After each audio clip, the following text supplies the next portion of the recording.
আমি মনে করি যে ওআইসি যদি একটা ব্যবস্থা নিত তাহলে কিন্তু আজকে ইহুদিরা ইসরায়েলিরা এতটা সাহস পেত না, এবং জাতিসংঘ যদি তার প্রকৃত ভূমিকা রাখতে পারত তাহলেও কিন্তু এই বর্বরতা এটি কিন্তু চলতে পারত না। আজকে শিশুদের উপর যে নির্যাতন হচ্ছে, আজকে মা বোনদের উপর যে নির্যাতন হচ্ছে, আজকে প্রায় 50,000-এর উপরে মানুষকে, ফিলিস্তিনি ভাইদেরকে, মা বোনদেরকে, শিশুদেরকে হত্যা করা হয়েছে। 1 লক্ষের উপরে মানুষকে আহত করা হয়েছে।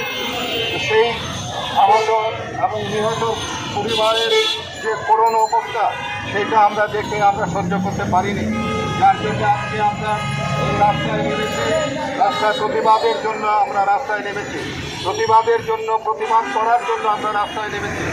আমরা মনে করি যে আমাদের এই প্রতিবাদটুকু জানি না কতটুকু ফল হবে, কিন্তু আমাদের প্রতিবাদ করতে হবে মানুষ হিসাবে, আমাদের প্রতিবাদ করতে হবে মুসলিম হিসাবে।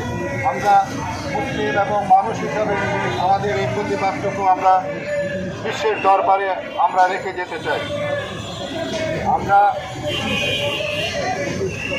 আমরা এই যে ইসরায়েলের পণ্য বয়কটের যে ডাক দেওয়া হয়েছে, সেই পণ্য বয়কট আমরা মনে করি একটি যৌক্তিক দাবি, কিন্তু সেই যৌক্তিক দাবিটাকে যেন আরেকটি অন্যায় দিয়ে এটাকে যেন নস্যাৎ করে না দেওয়া হয়।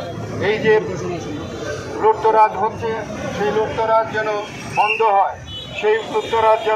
হয়, এবং ইসরায়েলি পণ্য যেন বয়কট করা হয়। কিন্তু ইসরায়েলি পণ্যের দোহাই দিয়ে যারা লুটতরাজ করছে সেটাকেও কিন্তু আমরা কাম্য মনে করছি না, সেটাকে আমরা সাপোর্ট করতে পারছি না। তো কাজেই এই ইসরায়েলি পণ্য বয়কট হোক এবং এই পণ্য যেন কেউ লুটপাট যেন না করে, তার প্রতি আহ্বান জানাচ্ছি। আমরা শান্তিপূর্ণভাবে আমরা এই প্রতিবাদ করতে চাই, আমরা শান্তিপূর্ণভাবে আমরা সকল কিছু মীমাংসা করতে চাই। আমরা আমাদের ফিলিস্তিনি ভাইদেরকে, আমাদের মা বোনদেরকে তারা যেভাবে অত্যাচার করছে, তারা যেভাবে ধ্বংস করছে, তারা যেভাবে আহত নিহত করছে, সেটি বন্ধ হোক।